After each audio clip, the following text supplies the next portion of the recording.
আরে ছেলেটা এত দূর থেকে হেঁটে হেঁটে এত রোদে গাড়িটা ঠেলে ঠেলে নিয়ে আসছে, কি ব্যাপার? ওই মহিলাটা আমাকে দেখছে, তাকেই একটুকু দেখিয়ে বোকা বানাতে হবে। এই যে আপনি গাড়িটা ঠেলে ঠেলে নিয়ে যাচ্ছেন, তেল শেষ হয়ে গেছে।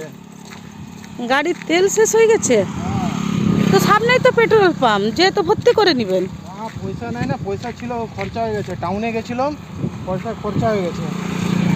একটু বাজার করেছিলাম, টাকাটা খরচা হয়ে গেল। আচ্ছা ঠিক আছে, তো রোদে আর যেতে হেঁটে হবে, হেঁটে আবার বাড়ি ঠেলে যেতে ঠেলে হবে। নিয়ে যাবে এত দূর, তাহলে আমি 100 টাকা দিচ্ছি, সামনে পেট্রোল পাম্প আছে, যে তেল ভর্তি করে নেবেন। 100 টাকা? আচ্ছা ঠিক আছে, দাও 100 টাকা। আমি তাহলে আপনাকে ফেরত দিয়ে দিব। হ্যাঁ, ফোনপে নাম্বার আপনার? না না, দিতে হবে না, থাক। দিতে হবে না? এত রোদে দেখে খারাপ ঠিক লাগলো। আছে, ঠিক আছে, আমি আসছি। ঠিক আছে।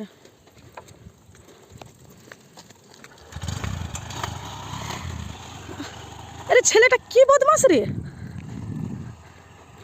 কত বদমাস! এই